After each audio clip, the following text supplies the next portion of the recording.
আন্দোলন বাংলাদেশের মোহতারাম আমির হযরত পীর সাহেব হুজুর আজকে আপনাদের সামনে কিছু প্রস্তাবনা এবং দাবি দাওয়া পেশ করবেন।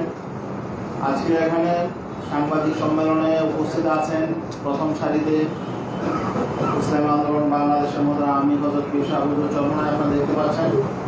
পাশাপাশি আছেন ইসলামী আন্দোলন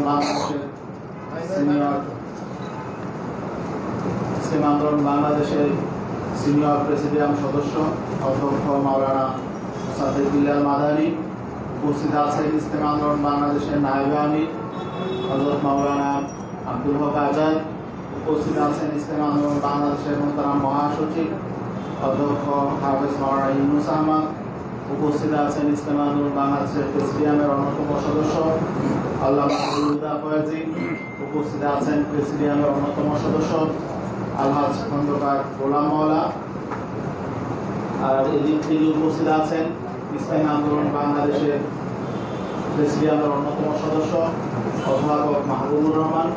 উপস্থিত আছেন ইসলামী আন্দোলন বাংলাদেশের প্রেসিডিয়ামের অন্যতম সদস্য অধ্যাপক আশরাফ আলী আকন। আরও উপস্থিত আছেন ইসলামী আন্দোলন বাংলাদেশের যুগ্ম মহাসচিব আলহাজ আমিরুল ইসলাম। উপস্থিত আছেন সহকারী মহাসচিব মাওলানা ইমতিয়াজ আলম। উপস্থিত আছেন সহকারী মহাসচিব হাফেজ মাওলানা অধ্যক্ষ ফজলে আলী মাসুদ সহ কেন্দ্রীয় নেতৃবৃন্দ, ইসলামী আন্দোলন বাংলাদেশের কেন্দ্রীয় কমিটির প্রায় সব নেতৃবৃন্দ উপস্থিত আছেন। পাশাপাশি উপস্থিত আছেন ইসলামী শাসনতন্ত্র ছাত্র আন্দোলনের কেন্দ্রীয় সভাপতি, ইসলামী যুব আন্দোলনের কেন্দ্রীয় সভাপতি এবং ইসলামী শ্রমিক আন্দোলনের সেক্রেটারি সহ অন্যান্য সহযোগী সংগঠনের নেতৃবৃন্দ উপস্থিত আছেন। এ পর্যায়ে আজকের এই গুরুত্বপূর্ণ সংবাদ সম্মেলনে লিখিত বক্তব্য উপস্থাপন করছেন ইসলামী আন্দোলন বাংলাদেশের মোহতারাম আমির হযরত মাওলানা সৈয়দ মোহাম্মদ রেজাউল করিম পীর সাহেব হুজুর চরমনায়।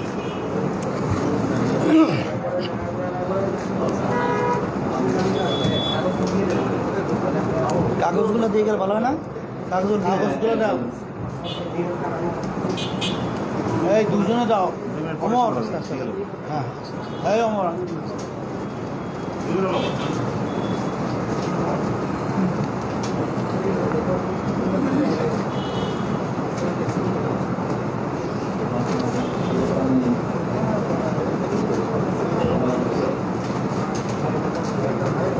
মাইকগুলো কি আমাদের মাইকটা চালু আছে?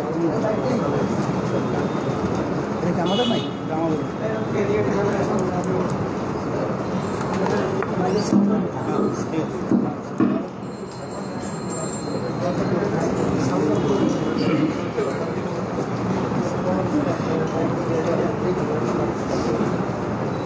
শুরু করা যায়। সবাই পাইছে না?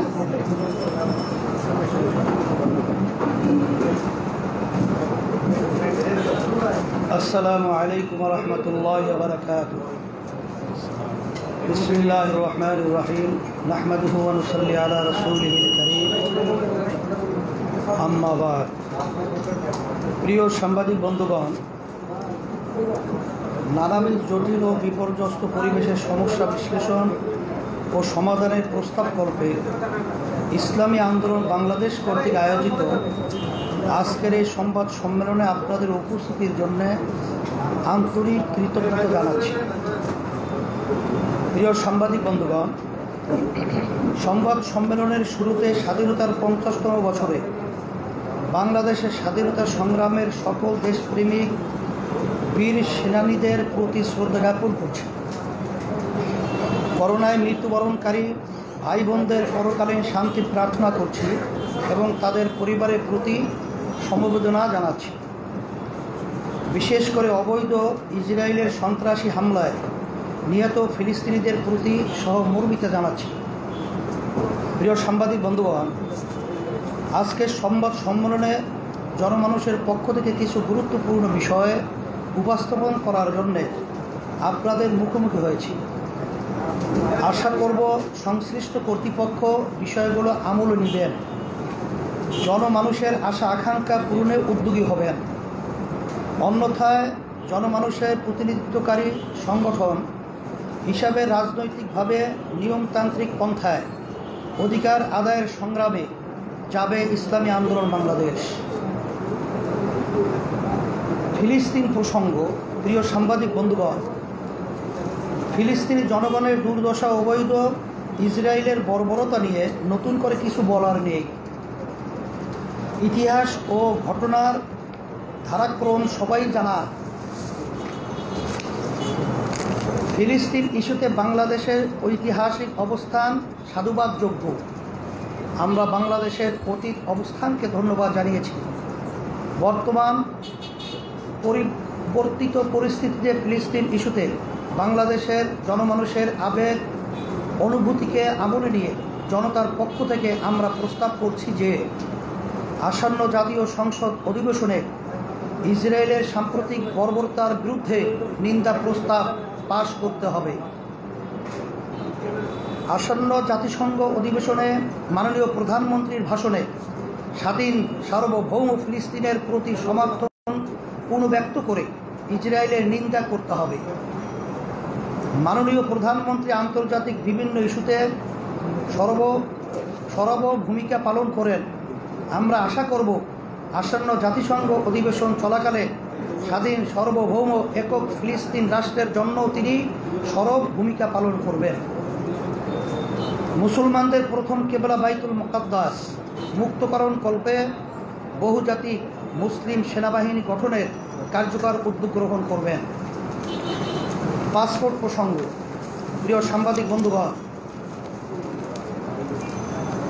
ফিলিস্তিনে ইসরায়েলি বর্বরতার বিরুদ্ধে যখন গোটা বিশ্বের মানুষ সোচ্চার এবং মার্কিন যুক্তরাষ্ট্রের রাজনীতিতেও যখন প্রথাগত ইসরায়েলি পক্ষপাতের বিরুদ্ধে নতুন প্রজন্মের রাজনৈতিক নেতৃত্ব জোরালো প্রতিবাদ গড়ে তুলেছে, তখন বিস্ময়ের সাথে লক্ষ্য করলাম বাংলাদেশের পাসপোর্ট থেকে 50 বছরের ঐতিহ্য ছুঁড়ে ফেলে অ্যাকসেপ্ট ইসরায়েল শব্দদ্বয় বাদ দেওয়া হয়েছে। এই সংবাদে আমরা বিস্মিত এবং ক্ষুব্ধ।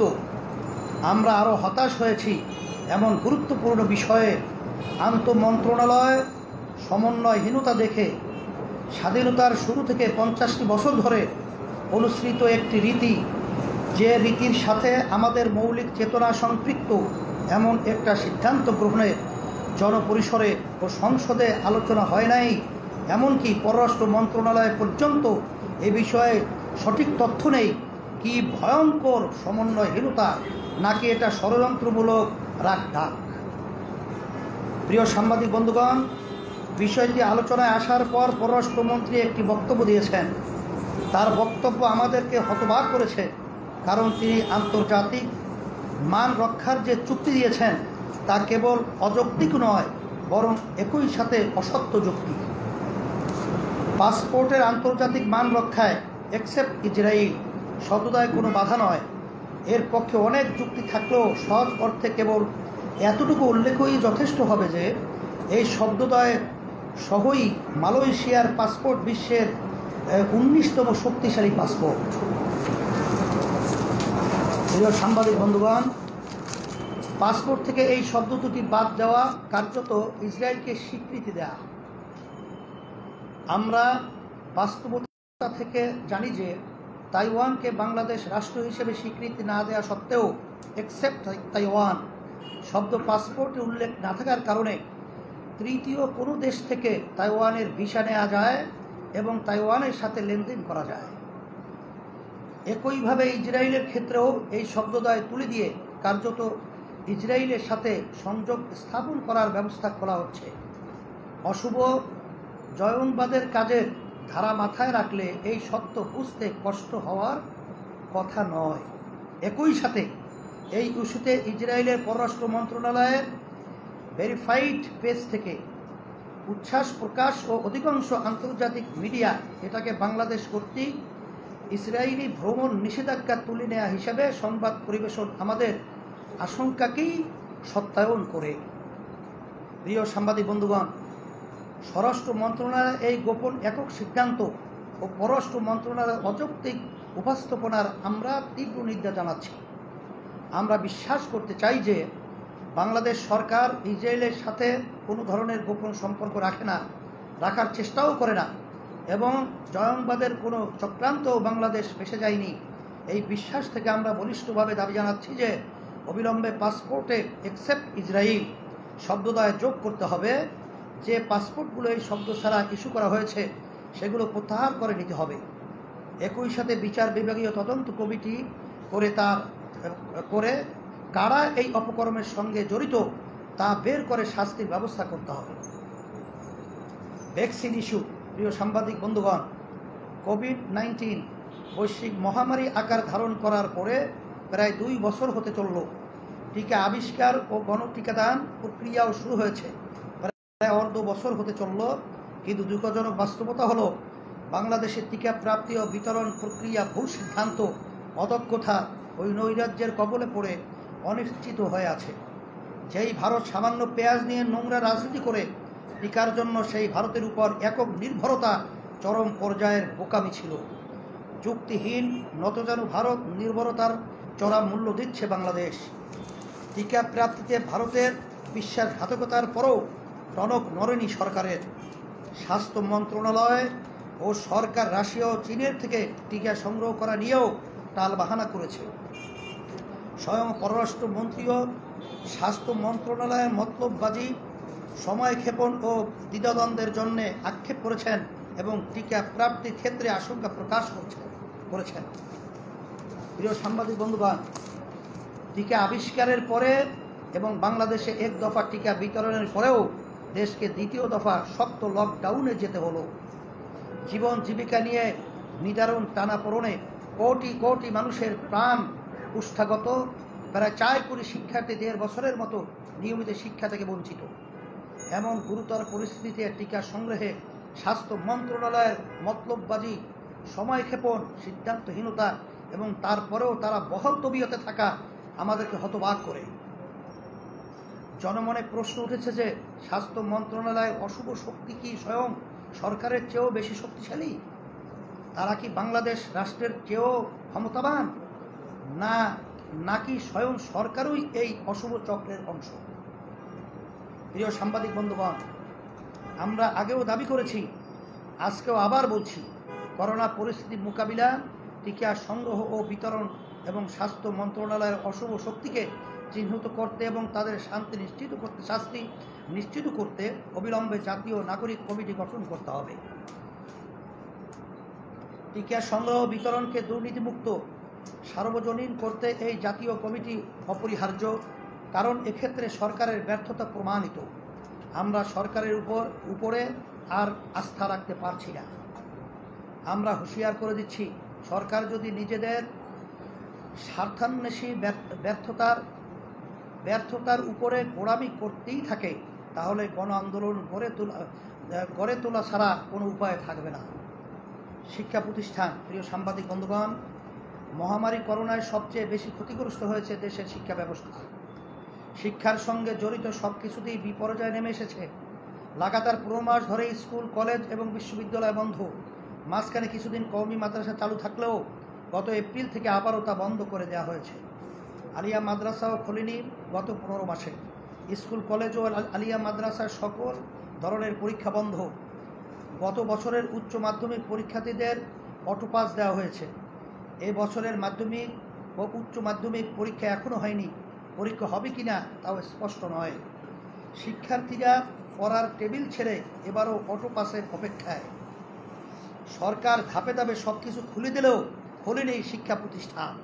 এতে দেশের প্রায় 4 কোটি ছাত্রছাত্রী নিয়মতান্ত্রিক লেখাপড়া থেকে শুধু বঞ্চিত হচ্ছে তাই নয়, অনেকের শিক্ষা জীবনই শেষ হয়ে গেছে। অনেকে নানা রকম অপরাধে জড়িয়ে পড়েছে। আসক্ত হয়েছে অনেক ছাত্রছাত্রী। অনলাইনে পড়াশোনার অজুহাতে ছাত্রছাত্রীদের একটি বিপুল অংশ অনলাইন ভিত্তিক বিভিন্ন গেমসে আসক্ত হয়ে গেছে। মোবাইল আসক্তি তরুণ ছাত্রছাত্রীদের মাঝে সীমা ছড়িয়ে গেছে। এসব বিপর্যয় তো শিক্ষার্থীদের শিক্ষা সংক্রান্ত। এর বাইরে শিক্ষা প্রতিষ্ঠান বন্ধের ফলে আর্থিক বিপর্যয়ে লাখো লাখো পরিবার পথে বসেছে। সরকার বারবার বলছে আগে জীবন রক্ষা, তারপর শিক্ষা, কিন্তু শিক্ষা প্রতিষ্ঠান বন্ধ থাকার ফলে লাখো লাখো নন এমপিও শিক্ষক বেকার হয়ে গেছে। শিক্ষা প্রতিষ্ঠান চালু না থাকাতে তারা বেতন ভাতা পাচ্ছেন না। সম্মানিত শিক্ষকগণ চরম মানবতার জীবন যাপন করেছেন। সরকারের উদাসীনতা, অদূরদর্শিতা ও খামখেয়ালিতে দেশের শিক্ষা খাত আজ ধ্বংসস্তূপে পরিণত হয়েছে। হাজার হাজার কিন্ডারগার্টেন এবং প্রাইভেট শিক্ষা প্রতিষ্ঠান চিরতরে বন্ধ হয়ে গেছে। শুধু তাই নয়, দেশে লাখো লাখো পরিবার আছে যাদের জীবন জীবিকা শিক্ষার সঙ্গে সংশ্লিষ্ট। লাখো লাখো ব্যবসা প্রতিষ্ঠান গড়ে উঠেছে শিক্ষা উপকরণকে কেন্দ্র করে। শিক্ষা প্রতিষ্ঠান বন্ধ থাকাতে সেসব ব্যবসায়ীরা আজ বিপর্যস্ত। তাদের দিকে সরকারেরও কোনো নজর নেই। সরকার চাচ্ছে সবাইকে ভ্যাকসিন দিয়ে শিক্ষা প্রতিষ্ঠান খুলতে, কিন্তু ভ্যাকসিন নিয়ে অনিশ্চয়তা তৈরি হয়েছে। সহসাই সবাই ভ্যাকসিন পেয়ে যাবে এমন আশা করা যায় না। অতএব সবারই প্রত্যাশা স্বাস্থ্য সতর্কতা নিশ্চিত করে দেশের সব রকম শিক্ষা প্রতিষ্ঠান খুলে দেওয়া হোক। দেশের প্রায় 4 কোটি ছাত্রছাত্রী স্বাভাবিক শিক্ষা জীবন ফিরিয়ে দেওয়া হোক। লাখো লাখো বেকার শিক্ষকদের কাজে ফিরে যাওয়ার সুযোগ দেওয়া হোক। শিক্ষা উপকরণের সঙ্গে যারা জড়িত সেসব মানুষগুলোর জীবন জীবিকার অবলম্বন ফিরিয়ে দেওয়া হোক। প্রিয় সাংবাদিক বন্ধুগণ, আমরা আজকের এই সংবাদ সম্মেলন থেকে সরকারের প্রতি জোর দাবি জানাচ্ছি, আর সময় না বাড়িয়ে অতি দ্রুত সকল শিক্ষা প্রতিষ্ঠান খুলে দিন। এজন্য যা যা করণীয় তাই করুন, অন্যথায় সরকারের অদূরদর্শী ও আত্মঘাতী সিদ্ধান্তের বিরুদ্ধে দেশব্যাপী ছাত্র শিক্ষক, অভিভাবক এবং ভুক্তভোগী ব্যবসায়ীগণকে সঙ্গে নিয়ে ইসলামী আন্দোলন বাংলাদেশ তীব্র আন্দোলন গড়ে তুলতে বাধ্য হবে। ওলামা ও রাজনৈতিক কর্মীদের মামলা প্রসঙ্গ। প্রিয় সাংবাদিক বন্ধুগণ, আমাদের সংবিধান ও সরকারের দাবি মতে বাংলাদেশ গণতান্ত্রিক দেশ।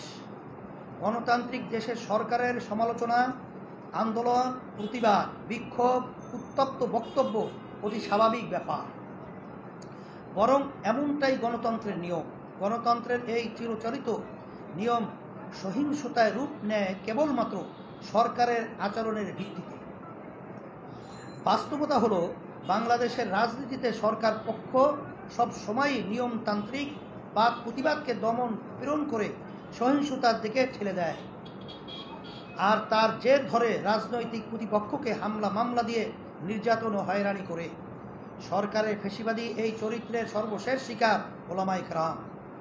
নরেন্দ্র মোদীর আগমনের প্রেক্ষিতে জনমনের ক্ষোভ প্রকাশ ও তাতে সরকারের দমন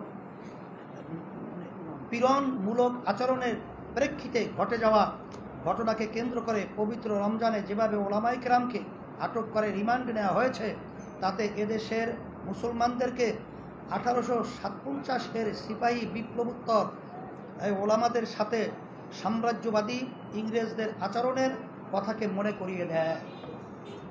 সবাইকে মনে রাখা উচিত, ইতিহাসও সাক্ষী যে ওলামায়ে কেরাম সবচেয়ে শান্ত ও নির্ঝঞ্ঝাট জীবন যাপন করেন। সেই ওলামায়ে কেরামকে ঠুনকো অজুহাতের ভিত্তিতে মামলা দিয়ে জড়জড়িত করা এবং গ্রেফতার করে দিনের পর দিন রিমান্ডে নেওয়ার ফলে জনমনে এই সরকার ইসলাম বিরুদ্ধ শক্তি হিসাবে প্রতিষ্ঠা পাচ্ছে।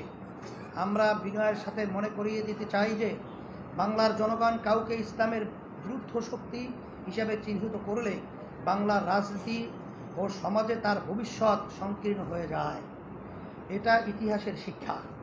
প্রিয় সাংবাদিক বন্ধুগণ, আজকের এই সংবাদ সম্মেলন থেকে আমরা আটককৃত নিরপরাধ সকল ওলামায়ে কেরাম এবং তুচ্ছ কারণে বা হয়রানিমূলক মামলায় আটককৃত অনন্য সকল রাজনৈতিক বন্দীদের মুক্তির আহ্বান করছি।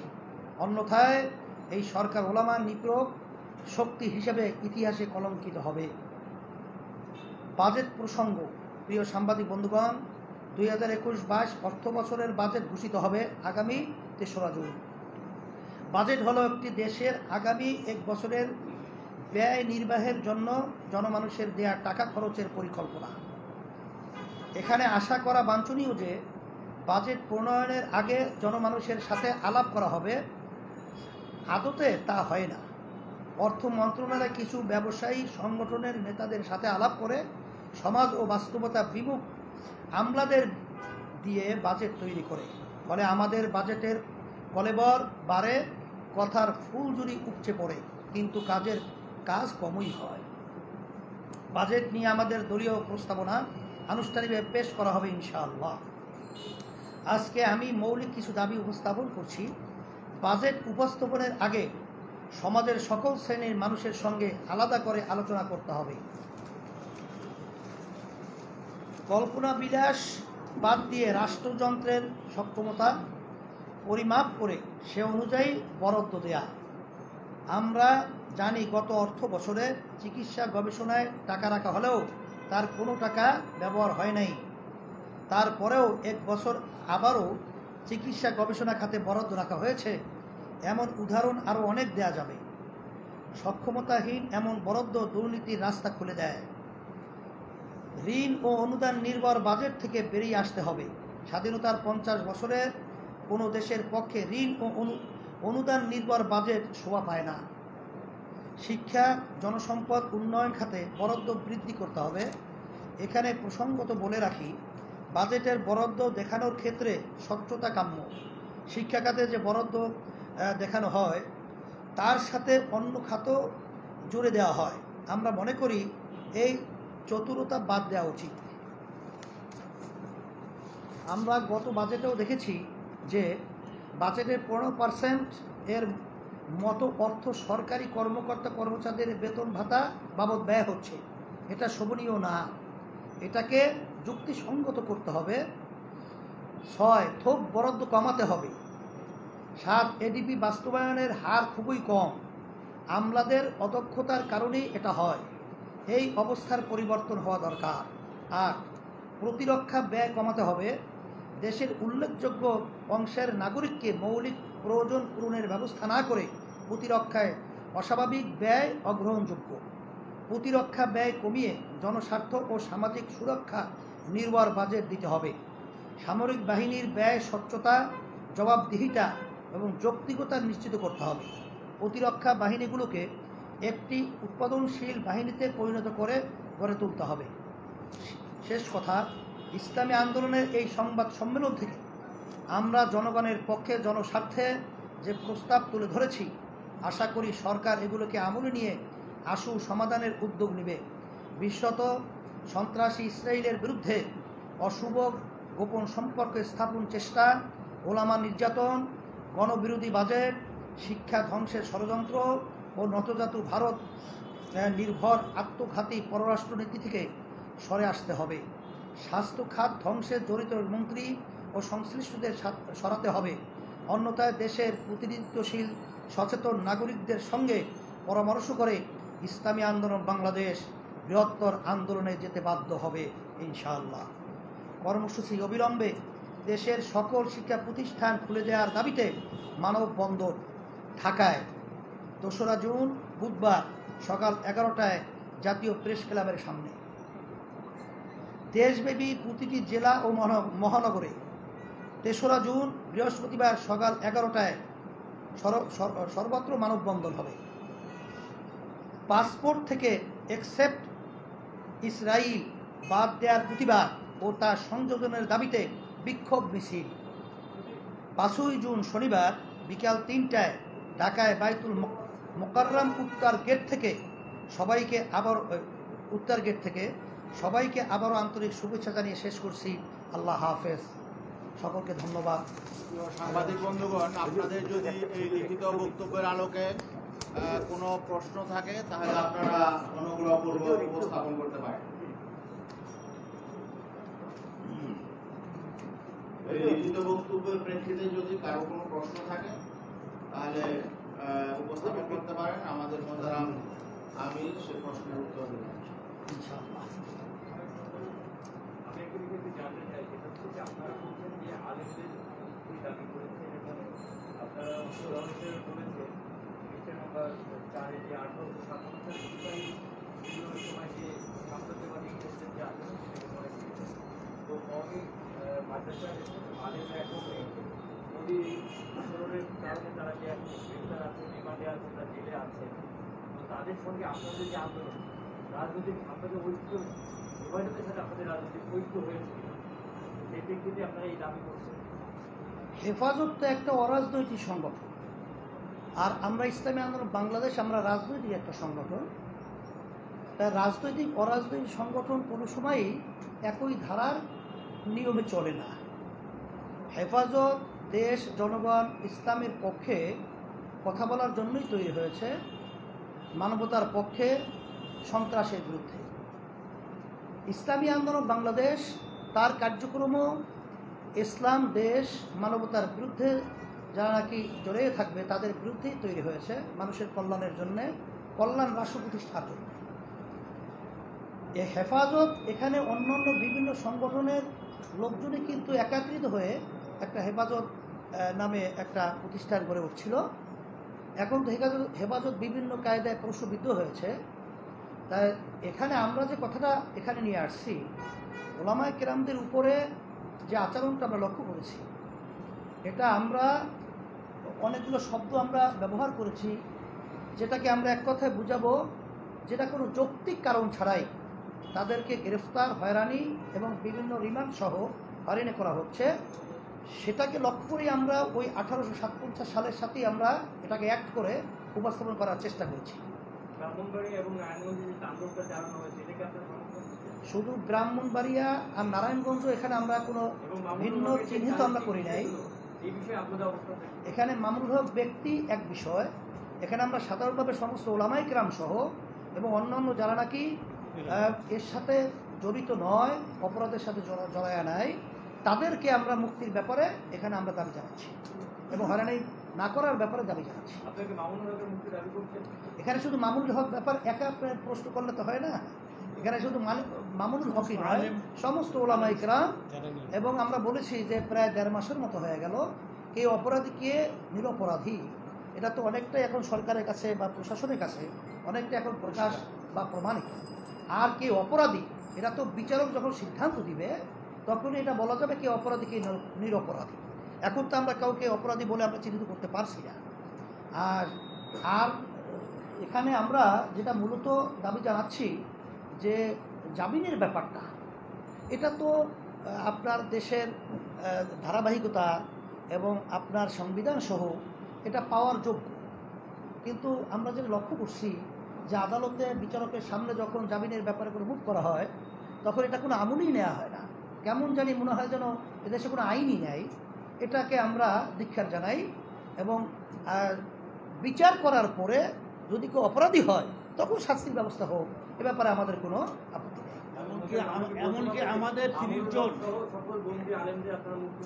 শুধু মামুনুল হক শব্দ ব্যবহার করছি না, এরা সমস্ত ওলামায়ে কেরাম সহ আম শব্দটা ব্যবহার করছে। আমাদের দলের বিভিন্ন নেতাকর্মীদেরকেও হয়রানি করতেছে, গ্রেপ্তার করছে বিনা কারণে। শুধু আমাদের নেতাকর্মীরা বহুত আছে, এখানে প্রায় 27-28 জনের মতো, 29 জনের মতো, যারা তাদেরকেও গ্রেপ্তার করা হয়েছে, তাদেরকে এরকম বিভিন্ন রিমান্ড সহ বিভিন্ন কষ্ট দেওয়া হচ্ছে, হয়রানি করা হচ্ছে। একটা বিষয় আপনি একটু ক্লিয়ার করে দেন, ব্রাহ্মণবাড়িয়া, নারায়ণগঞ্জে যে তাণ্ডবে যারা গ্রেপ্তার হয়েছে, এখন যারা গ্রেপ্তার আছে, তাদের মুক্তি দাবি করছেন আপনারা? আমরা নারায়ণগঞ্জ এবং বিবাড়িয়া শব্দটা ব্যবহার করছি না। যারা অপরাধী তাদের ব্যাপারে আমরা পরিষ্কার বলেছি যে অপরাধীকে ছাড় দেওয়ার ব্যাপারে কখনই আমরা পক্ষপাত নয় এবং কেউই থাকার কথা না। নিরপরাধ শব্দ ব্যবহার করেছি।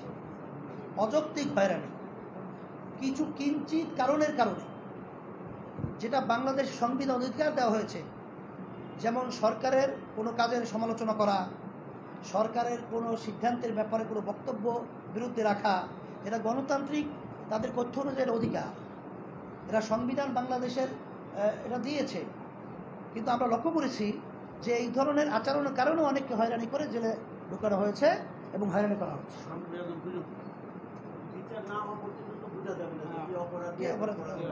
এই জন্য তো জামিনের সিস্টেম আছে। বিচার হোক, বিচারে অপরাধ প্রমাণিত হবে, তার আগে তো মাসের পর মাস ডিটেনশন দেওয়া হবে এবং কি বলে এটাকে রিমান্ডে নেওয়া হবে। এটা তো কোনো মানে নির্বিচারে তাদেরকে আটকিয়ে রেখে এই ধরনের কষ্ট দেওয়া, রিমান্ডে বারবার নেওয়া, এটা কোনো যৌক্তিক কারণ হতে পারে না। এটা কোনো দেশের সভ্যতা হতে পারে না, দেশের কোনো এটা কালচার হতে পারে না। কেউ কনভিক্টেড হলে সে জেল তার বিচার ভোগ করবে, সেটা তো সমস্যা। শুক্রিয়া, সকলকে ধন্যবাদ আপনাদের ধৈর্য এবং সময় দেওয়া।